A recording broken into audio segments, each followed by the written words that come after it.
Hola lectores, ¿dónde estáis? Yo en el nuevo mundo a través de El Entenado de Juan José Sáez. El nombre de la generación perdida por el cual se ha recordado todo este grupo de escritores que alcanzaron la mayoría de edad durante la Primera Guerra Mundial, entre los cuales se encuentra Francis Scott Fitzgerald, Ernest Hemingway, William Faulkner, procede de una ocasión en la que Stein llevó su automóvil a un taller y un joven mecánico no conseguía arreglar su automóvil con la celeridad con la que esperaba su superior, quien le gritó: "Todos vosotros sois la generación perdue". A partir de esa anécdota, Stein extendió esta etiqueta a un movimiento literario para definir a un grupo de escritores que las circunstancias históricas del momento los llevó a tener un espíritu desorientado, algo efectivamente perdido, errante, sin dirección.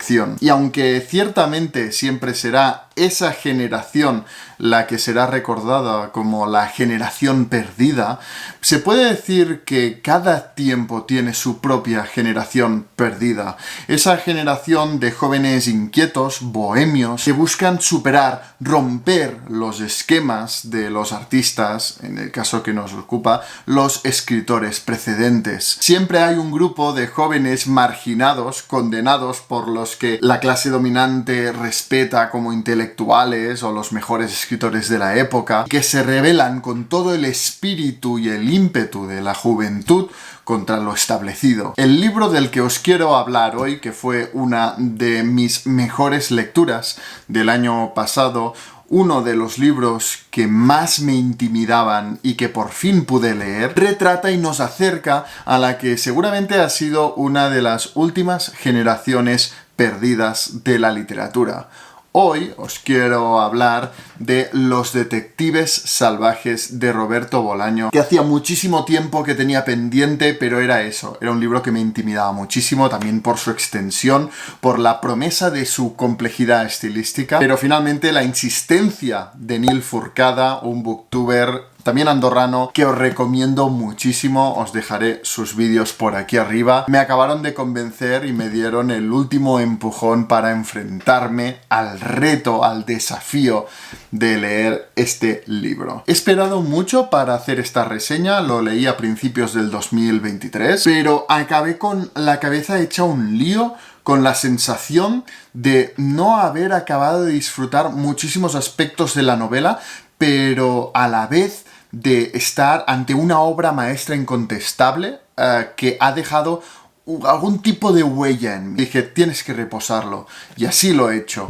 Y el otro día, cuando estaba haciendo el vídeo de mis 10 mejores lecturas, reviví algunas de las sensaciones que sentí cuando leí este libro y pensé, creo que ha llegado el momento.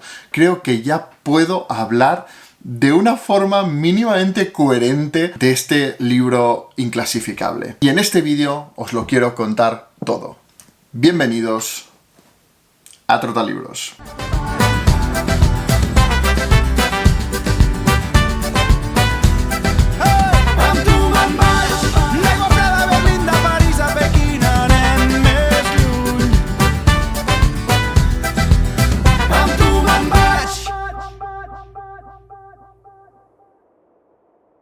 He sido cordialmente invitado a formar parte del realismo visceral. Por supuesto, he aceptado. No hubo ceremonia de iniciación. Mejor así.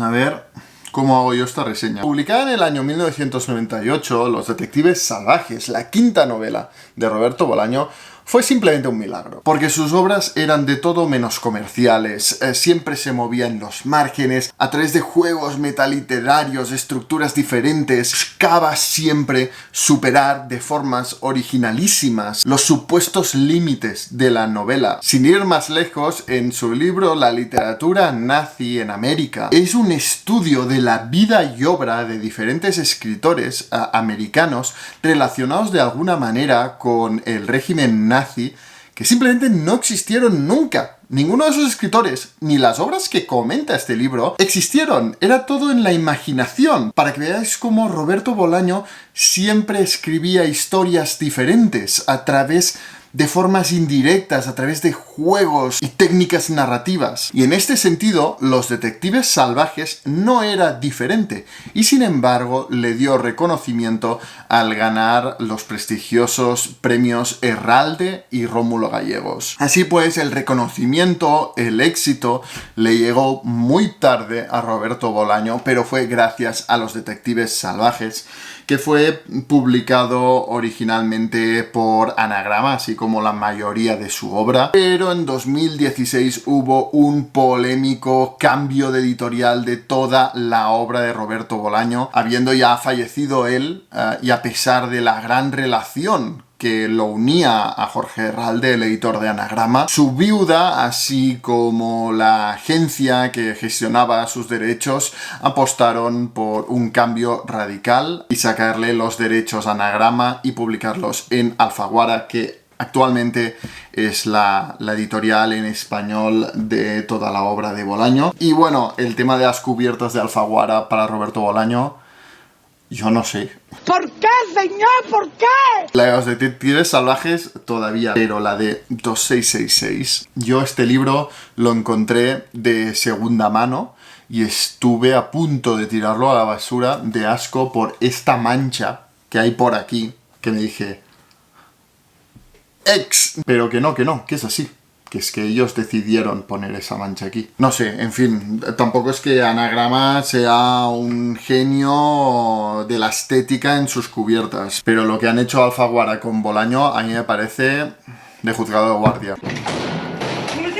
Supone todo un reto intentar hacer algún tipo de sinopsis de la trama de Los Detectives Salvajes. Conocemos a los dos protagonistas de esta historia en el México de 1975, pero como no puede ser de otra manera siendo Roberto Bolaño el autor de esta historia, sino que los conocemos a través del diario de Juan García Madero, un huérfano de 17 años que vive con sus tíos, que a pesar de seguir el consejo de estos de empezar sus estudios en Derecho en la universidad, en realidad lo que quiere es ser poeta, lo que quiere es escribir.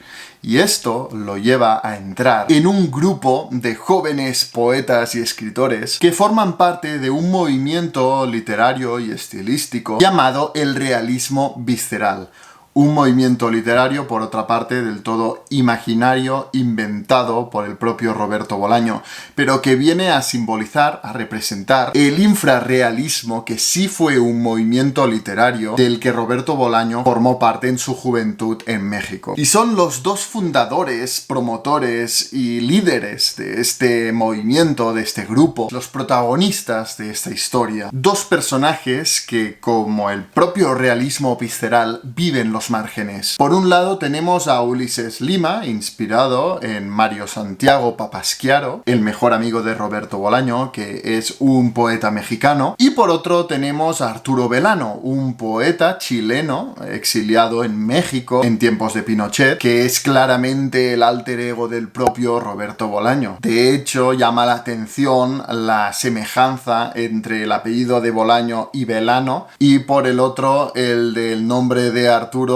con el del poeta Arthur Rimbaud, poeta al que Roberto Bolaño admiraba muchísimo. Así pues, Los Detectives Salvajes empieza acercándonos a Ulises y a Arturo a través de los diarios de Juan García Madero, un adolescente que iba a seguir el camino marcado por sus tíos, iba a intentar cumplir las expectativas que su familia tenía en él, pero a medida que se relaciona más y más con el grupo del realismo visceral y con diferentes personajes que van desde familias burguesas a prostitutas que rodea este grupo de poetas tan bohemios, se va alejando tanto de sus estudios como de su familia, se inicia sexualmente, se empieza a sentir atraído por diferentes mujeres, pero en realidad la historia principal de Los Detectives Salvajes es el viaje que emprenden Ulises y Arturo al desierto mexicano de Sonora, siguiendo las escasas pistas que tienen del paradero de la enigmática poeta Cesárea Tinajero. A partir de un solo poema que llega a sus manos, Arturo y Ulises están seguros de que Cesárea Tinajero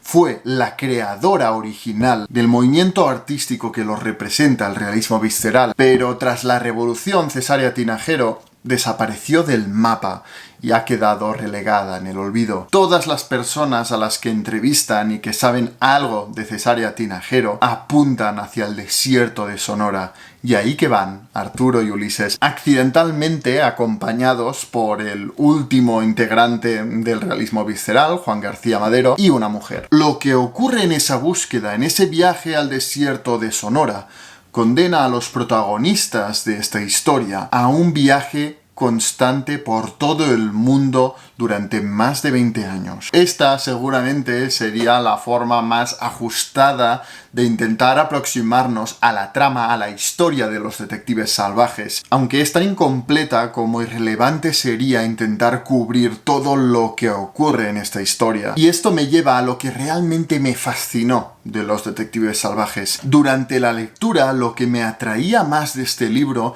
no era la historia, la trama, sino la revolución en la forma que llevó a cabo Roberto Bolaño. Esta novela está dividida en 3 partes claramente diferenciadas, tanto cronológicamente como estilísticamente. La primera, que tiene lugar en el año 1975, titulada Mexicanos perdidos en México, y la última, que tiene lugar el año siguiente, titulado Los desiertos de Sonora, son narradas a través del diario del joven Juan García Madero. En la primera parte se nos narra el ingreso de Juan García Madero en el movimiento del realismo visceral, cómo va conociendo a todos los personajes y bueno, básicamente cómo la lía parda este chico. Y en la tercera y última parte se nos narra ese trascendental viaje al desierto de Sonora que realizan Arturo Belano, Ulises Lima, Juan García Madero y esa mujer. En cambio, la segunda parte, la parte intermedia, que es con diferencia la más extensa y la que de hecho da título a la novela, se titula Los detectives salvajes, recorre el viaje, el camino, la historia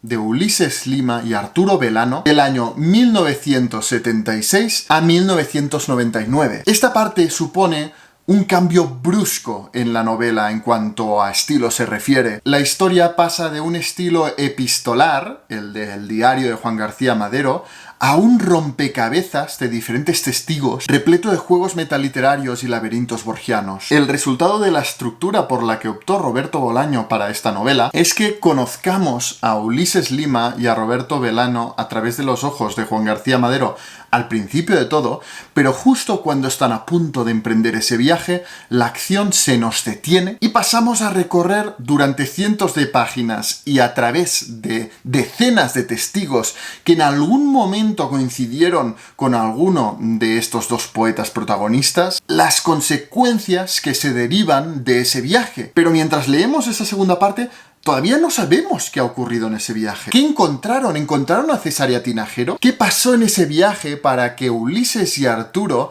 pasen a vagar por el mundo perdidos, huyendo de algo, de Barcelona a México, pasando por París o Jerusalén? También a través de esos años posteriores que se enmarcan en esa segunda parte, vemos la decadencia, la agonía y la muerte de ese movimiento literario en el que tanto habían creído todos los personajes, que es el realismo visceral. Vemos como sus miembros se dispersan, como poco a poco se van amoldando a la sociedad, pierden ese espíritu de rebeldía. Y mientras yo lo leía iba pensando, pero ¿qué caray ocurrió en ese viaje para que todo se haya ido al garete de esa forma? Para que Arturo y Ulises viajen de esta manera solos, desarraigados. Y solo al final, en esa tercera y última parte, descubrimos qué sucedió en ese viaje en el que buscaban a Cesárea Tinajero en 1976 y que causó todo lo que ya hemos leído. Así pues, está claro que los dos protagonistas de Los detectives salvajes son los poetas Ulises Lima y Arturo Belano, pero nunca los conocemos de forma directa, es decir, siendo alguno de ellos dos el propio narrador o a través de un narrador omnisciente.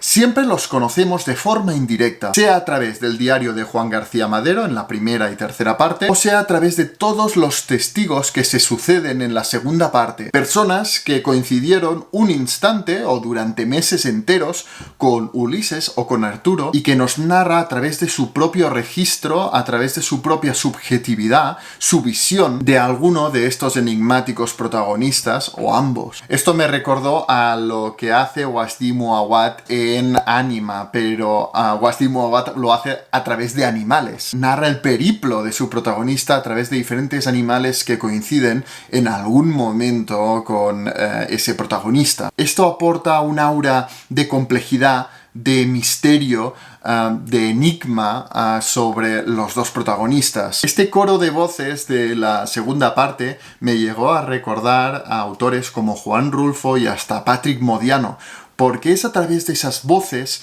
que va resurgiendo un pasado perdido, un pasado olvidado, y cada voz lo hace a su manera, con su propio registro, con sus propios sentimientos, contaminando y condicionando su visión sobre Ulises Lima o Arturo Belano. De verdad que tengo que luchar para decir Arturo Belano y no aquello de Rosa Melano. En fin, con casi 800 páginas, Los Detectives Salvajes parece tener la ambición desmedida de expandirse por todas direcciones. Es, a través del diario de Juan García Madero, un relato de iniciación, de crecimiento, de formación. Tiene rasgos de una road movie, ¿no? A través del viaje de los dos protagonistas, de Ulises y Arturo. Puede recordar incluso a la obra maestra Jack Kerouac. Esto se combina con la crónica periodística, la experimentación literaria, que a veces roza el surrealismo, el humor negro. La novela Detectives parece no tener límites, parece querer ir a todo, combinar todo lo que tiene en la cabeza. Y esto, por supuesto, también se extiende a los temas que aborda a través de esta novela. Si tuviera que destacar un solo tema en Los Detectives Salvajes, este, sin duda, sería la juventud. Poco después de leer Los Detectives Salvajes, leí la autobiografía de Gabriel García Márquez, Vivir para contarla, y en algunos momentos el grupo de Barranquilla, del que formó parte Gabriel García Márquez en su juventud, me recordó a los realvisceralistas, y estoy seguro que si hubiese leído recientemente París era una fiesta de Ernest Hemingway, también encontraría rasgos y características de la generación perdida en los realvisceralistas, porque es que incluso iría más lejos, me recordaba a algunos de los narradores de Las olas de Virginia Woolf, y a esto me refería al principio del vídeo cuando decía que parece que siempre hay una generación perdida, porque todos ellos, sean los de la época de Virginia Woolf, sea la generación perdida, sea el grupo de Barranquilla o los realvisceralistas, son los eternos jóvenes poetas, sin un duro en el bolsillo, rebeldes e inconformistas, a los que no les preocupan sus deudas, a los que encontrarás vagando perdidos por las calles de la ciudad o en los bares más decadentes, los despeinados, los de las tertulias literarias y borracheras interminables, los que viven en una buhardilla gracias a la compasión de la casera, los desheredados, los que se entregan a su arte, a la poesía, los que, en palabras del propio Roberto Bolaño, no escriben para publicar, sino para conocerse a ellos mismos, para ver hasta dónde pueden llegar. Los que escriben como hacen el amor, para los que la vida es maravillosa y a los problemas les llaman sorpresas. Son poetas radicales, revoltosos, problemáticos, comprometidos con la revolución. Pero a estos eternos jóvenes poetas Roberto Bolaño les da otra vuelta de tuerca en Los Detectives Salvajes.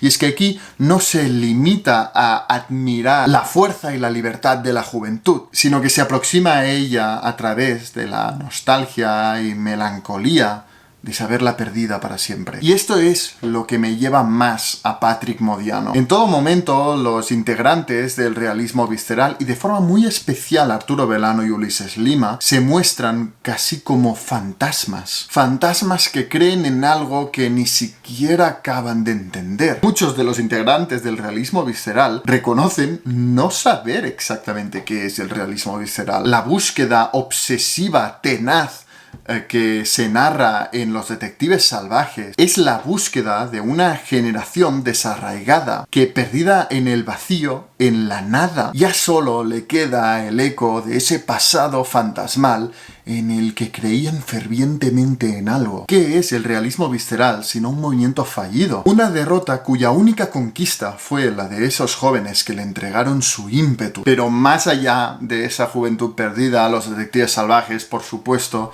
aborda un sinfín de temas. Desde la literatura y la escritura, el libro contiene múltiples reflexiones sobre la escritura, sobre la naturaleza del poeta o el escritor, sobre cómo los realvisceralistas entienden la escritura como una forma de resistencia política y social. Incluso aparecen nombres y apellidos de escritores reales a los que Roberto Bolaño deja finos. Pero por supuesto también contiene un retrato del México bohemio, marginal, decadente, y a través de sus múltiples narradores aborda desde la homosexualidad al amor, la salud mental, la propia identidad, las drogas, revueltas en universidades, la familia, bueno, un sinfín de temas. Durante gran parte de la lectura de Los Detectives Salvajes yo pensaba, me está pareciendo extraordinario lo que estoy leyendo, pero ¿hacia dónde me llevas? Tenía sensación de que esta novela era un viaje hacia ninguna parte, que sin embargo me fascinaba por las múltiples técnicas narrativas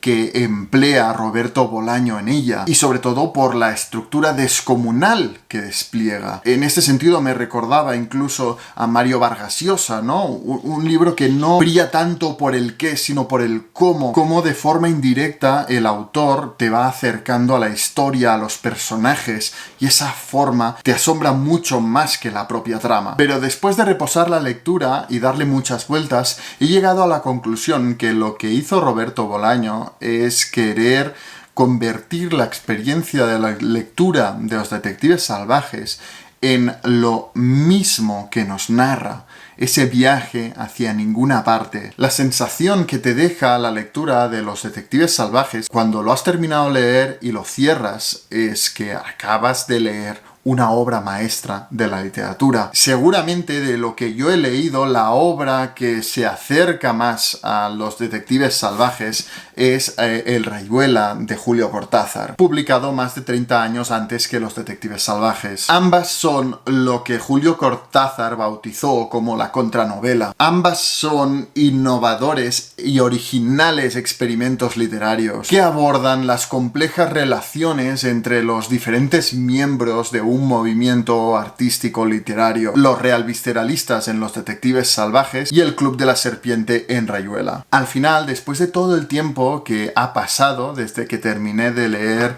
Los Detectives Salvajes, lo que me ha quedado es la admiración por la innovación, la originalidad y la ambición de esta novela. Y por supuesto también la sensación única de haber formado parte, aunque sea de forma temporal, de una generación perdida. Sin duda seguiré leyendo a Roberto Bolaño, seguramente por Estrella Distante, pero también tengo por aquí 2666, que algunos consideran la obra maestra de Roberto Bolaño. Existe cierto debate sobre cuál es su obra maestra, si 2666 o Los Detectives Salvajes, pero me he quedado con muchísimas ganas de seguir descubriendo y leyendo el genio creador de Roberto Bolaño. Y esto es todo. Dadme un like si os ha gustado esta reseña. Dejadme en los comentarios si habéis leído algo de Roberto Bolaño, qué os pareció, si os llama la atención, si os intimida. Y sobre todo, no olvidéis suscribiros en el canal para no perderos ningún vídeo. Y leed mucho.